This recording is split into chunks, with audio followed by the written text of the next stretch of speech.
Beginning in 1974, Coach Zomerlei began coaching at Caledonia High School. He then spent 25 seasons at South Christian High School and retired from coaching in 2010 after 1 year as an assistant at Hopkins High School. While at South Christian, Coach Zomerlei was part of the 2002 state championship team. Coach Zomerlei has been an assistant coach for his entire career, 37 years. Coach Zomerlei's most humorous incident in coaching. We flew to Escanaba for the Iron Mountain Ishpeming semifinal football game. We called Hertz Rent-A-Car. The man who brought us the car thought we were from Hertz. He was returning the car. We thought he was from Hertz. We were renting the car. So we took the car and went to the game. At halftime, we were arrested for car theft.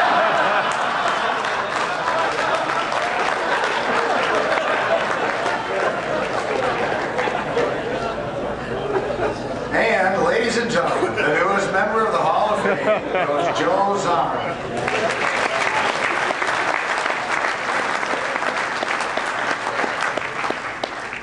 True story. True story. I'm honored to be here.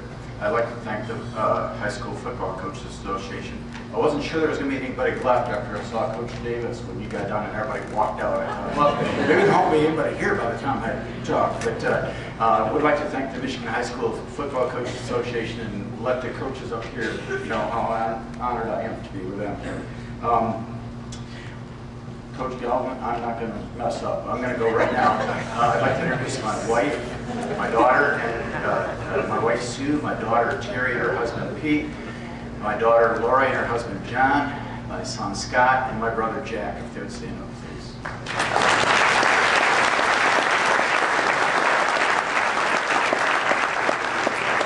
I thought I had a record for ties with 11 ties on there, but I see Coach Galvin beat me at that too. So I would like to recognize the coaches that I've coached with. At Caledonia, I was hired by John Sloterman in 1974, and I got to coach track and field many, many years with him and enjoyed lots of success there. Two other coaches I had at Caledonia were Buzz Leatherman and Steve Ewell. Also, John Butler, probably the guy I learned the most football from and spent most of my years coaching with. I also coached with Bob Blackwire back there for 25 years. A great, great experience at South Christian. We had just an awesome time. I really did enjoy it. Thanks, Bob. And last is Rex Weaver from Hopkins, and you heard about Hopkins earlier. I'll tell the story that in 2010, my wife and I were in Glacier National Park, and a phone call came. I thought I was done coaching, and Rex called and said, "Would you coach?" I said, "I'll be back Friday," and Monday I started coaching. It was one of the most unique experiences I've ever had. I accepted right away because it was wing team football, and I don't know who was more happier that I was coaching, my wife or myself. She knew that I wasn't doing it. It's funny that you mentioned Hoosiers because I have it written here that going to Hopkins was like the Hoosiers movie. It was like going back in time.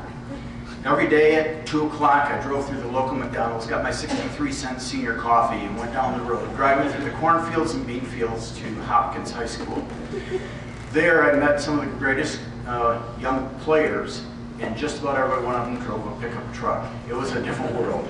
I got to coach with some great, great coaches there, like Jim Newell, Cody Francis, Mick Francis, and Glenn Noble. Rex, thank you very much. Appreciate that. Like these coaches are all talking about, I'd like to thank my players. You don't do it without players. When I was a young coach, I looked around and I thought, gee, I want to be good. I want to be good like Jim Galvin and like Jim Uli and some of the great coaches like George Barczewski and Roger Cheverini and Bob White. And I would go to the games and I'd go an hour early. I wanted to watch how they walked out on the field. And the thing I found was it wasn't about winning, it was how they treated kids, how they treated their players.